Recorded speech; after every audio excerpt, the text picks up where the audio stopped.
Good evening, ladies and gentlemen. I'd like to call the July 2, 2025 Planning and Zoning meeting to order. Could we stand for the flag, please?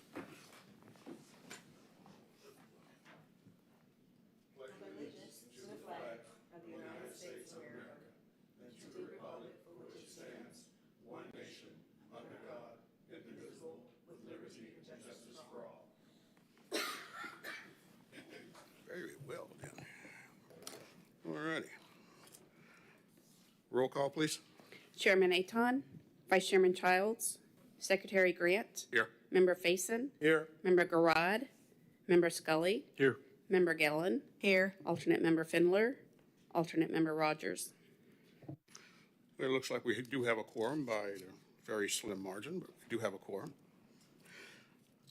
Could I get approval or corrections to the minutes for May 21st, 2025 regular meeting and the June 4th, 2025 special workshop, please? I'll make a motion to approve the minutes as written. I'll second. All in favor, say aye. Aye. Oppose? Ayes have it. Counselor, could you read the rules for speak, please? Sure. Tonight's notice provides that all persons who anticipate speaking on any public hearing item must fill out an oath card to be heard on that agenda item and sign the oath contained thereon. These cards are located on the table near the entrance to the council chamber or may be obtained from the recording secretary. This meeting will be conducted in accordance to the procedures adopted in Resolution Number 24-1997. Those speaking in favor of a request will be heard first. Those opposed will be heard second. And those who wish to make a public comment on the item will speak third. The applicant may make a brief rebuttal if necessary. A representative from either side, for or against, may cross-examine a witness. Anyone who speaks is considered a witness.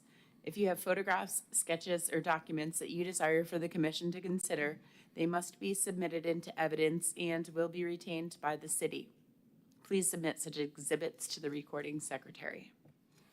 Thank you, Counselor. I'll now open the floor to petitions, requests from the public present.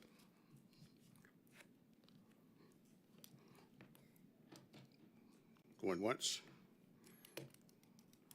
Going twice. I now close that. Mr. Galindo, how have you been, sir? Very good, thank you, sir. Good, good. Take over if you don't mind. Sure thing. This is item 9A, rezoning number 2, 2025, Brooks Landing Dog Park. This item begins on page 11 of 108 of tonight's agenda packet.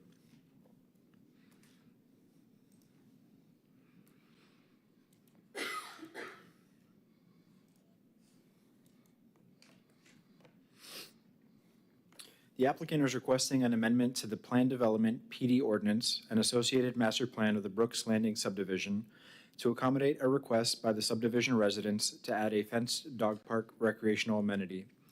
The property is located approximately 1,500 feet east of US Highway 1 on the north side of JJ Road. A new dog park amenity is proposed within Buffer Landscape Tract I of the current master plan. In 2019, the City Council approved Comprehensive Plan Amendment Number 1, 2018, Brooks Landing, which replaced the Planned Unit Development and Conservation Future Land Use designations with the Residential 2 Future Land Use designation and replaced the Planned Unit Development Zoning, PUDs, and Open Space and Recreation zoning to the Planned Development PD zoning, with a maximum of 143 single-family residential units, common open space, and associated infrastructure. The Brooks Landing Subdivision PD Ordinance Number 24, 2019, Exhibit A, Section 1.6 requires that a playground and/or 30 by 30 foot pavilion will be included within Tract I across the street from the pavilion in Tract E. A playground has been constructed within Tract I, and the proposed dog park will be adjacent to the playground. An amendment to the PD ordinance is requested to permit a dog park. The proposed dog park is an additional recreational amenity which has the potential to introduce nuisances such as noise and odor. The city's Code of Ordinances, Section 5-4, Animals Creating Nuisances Prohibited, states, "Any person that owns, keeps, or harbors any animal which is found to have done any of the following acts shall be deemed in violation of this section and shall be punished as provided in Section 5-7. The following are the offenses that are deemed to create a nuisance. 1. Any animal or bird which A. frequently and for continued duration howls, barks, meows, squawks, or makes other sounds. B. endangers or injures the safety or health of humans. C. annoys or disturbs a reasonable person of normal sensitivities across residential real property boundaries. And D. by its own condition or the condition of its confinement creates obnoxious odors. The dog park is proposed to be located adjacent to Lot 1 of the Brooks Landing subdivision, which is currently developed with an existing single-family residence. If any of the surrounding property owners experience nuisances related to noise or odor, these can be addressed by the city through the issuance of code enforcement violations. A residential subdivision and associated open space or recreational amenities, including the requested dog park, are consistent with the residential 2 future land use designation. I'll point out page number 34 is an aerial. In red is the buffer tract is outlined, and the proposed dog park is in the top right, would be located in the top right corner of that. The page before that, page 33, gives you more of a close-up view and a concept of where the dog park fencing would be, is being proposed. And so it's adjacent to the existing playground, and it's about 24 feet away from the neighboring single-family residence to the west. And with that, happy to answer any questions. Any questions for staff?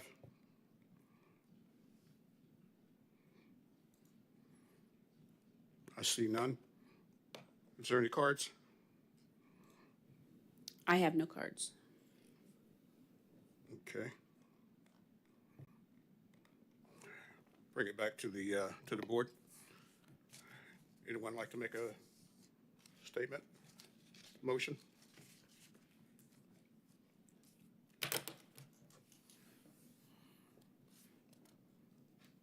Anyone?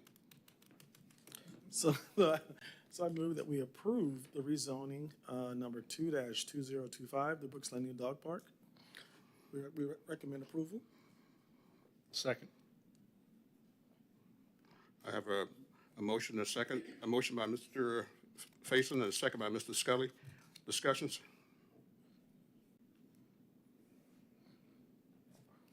Roll call, please. Member Scully, Yes. Member Gillen, Yes. Secretary Grant, Yes, Member Faison. Yes. passes. Thank you, sir. And City Council will hear this on July 22nd. Yes, sir. Proceed, Mr. Galindo. Good evening, Christy Anderson, Senior Oh, I'm Planner. Not Mr. Galindo. My apologies, ma'am.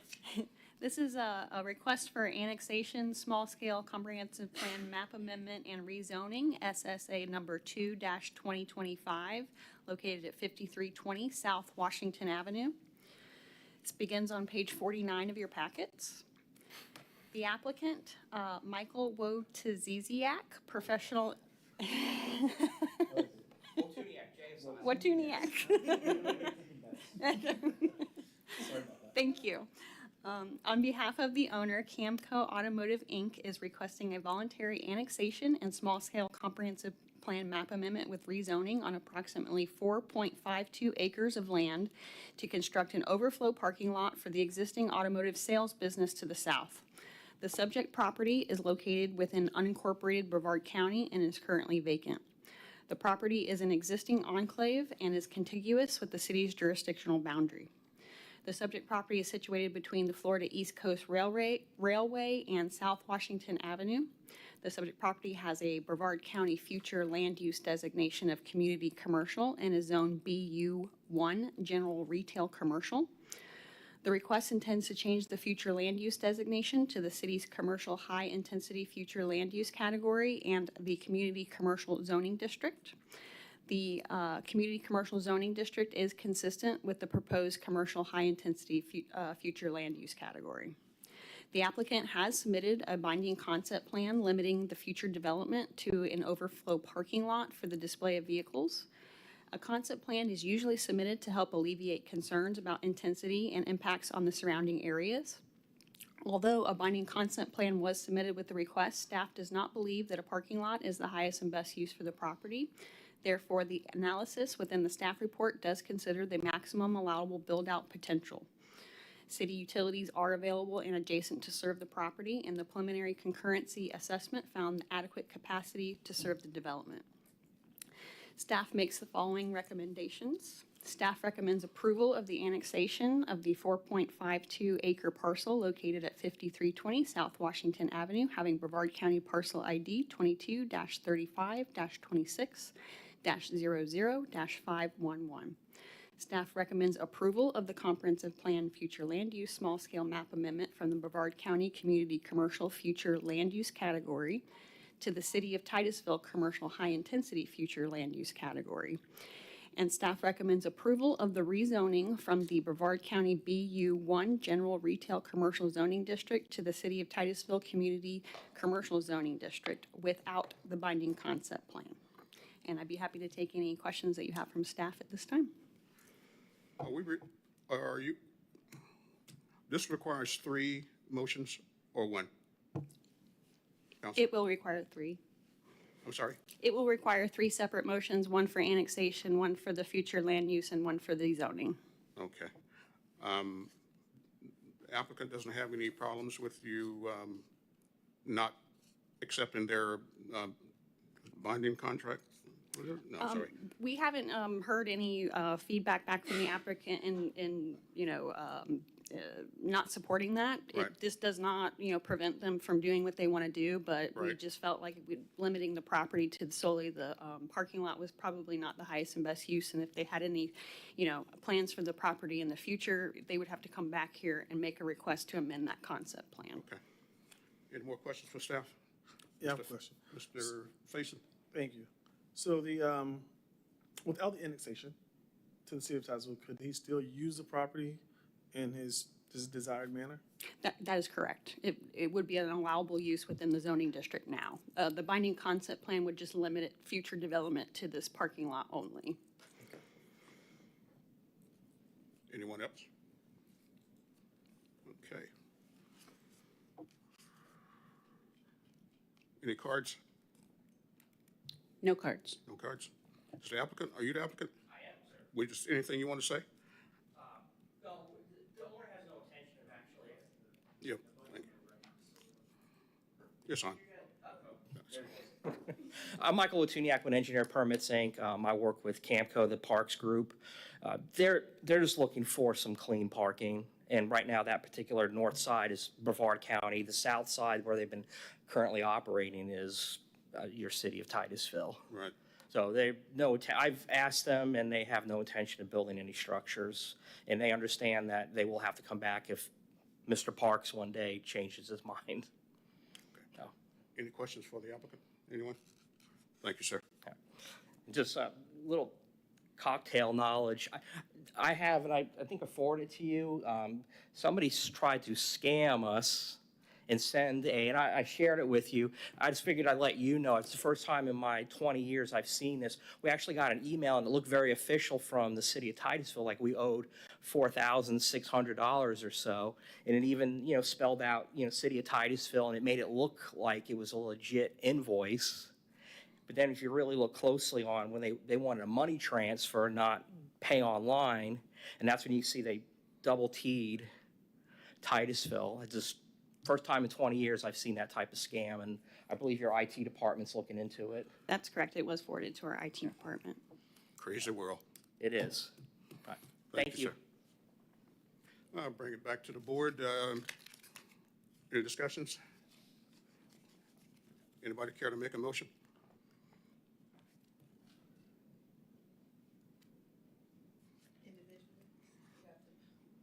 We need 3 motions, but you don't have to do them all at once. You can do them one at a time. So I make a motion that we approve the annexation of the 4.52 plus acre parcel located at 5320 South Washington Avenue. Do I have a second? Second. Thank you, Mr. Scully. Discussion? Vote, roll call? Secretary Grant, Yes. Member Faison, Yes. Member Scully, Yes. Member Gillen. Yes. Motion passes. Second one, please. You on a roll. I make another motion to approve the comprehensive plan future land use small scale map amendment from the Brevard County Community Commercial future land use category to the City of Titusville Commercial high intensity future land use category for the 4.52 acre parcel located at 5320 South Washington Avenue, having Brevard County parcel ID 22-35-26-00-511. Second. Motion by Ms. Gillen, second by Mr. Scully. Discussion? Roll call vote, please. Member Faison, Yes. Member Gillen, Yes. Member Scully, Yes. Secretary Grant. Yes. Motion passes. Might as well keep going. All right. I'd like to make a motion to approve the rezoning without the concept plan from the Brevard County BU-1 General Retail Commercial District, Retail Commercial Zoning District to the City of Titusville Community Commercial Zoning District for the 4.52 acre parcel located at 5320 South Washington Avenue, having Brevard County parcel ID 22-35-26-00-511. Second. I have a motion by Ms. Gillen and a second by Mr. Scully. Discussion? Hearing none. Roll call? Member Gillen, Yes. Secretary Grant, Yes. Member Faison, Yes. Member Scully. Yes. Motion passes. And this will be heard by the council on the 22nd of July. That is also. correct. Thank you. Yes. Is it Mr. Galindo or, okay. We got to keep you guessing. I'll take the next item. This is item 9C, fence permit ordinance. This begins on page 101 of 108. As the code is currently written, applicants are compelled to demonstrate or prove the proposed fence work is below 50% in order to avoid permitting. The 50% rule has proven to be difficult to administer as it is often subjective and misleading. On April 22nd, the City Council approved advisability to amend the fence permit regulations. A proposed ordinance allowing for the replacement of permitted fences without requiring a new permit is presented for review and approval. So an outline of what's included with this agenda item. On page 103 is a memo kind of outlining where this is coming from and the changes.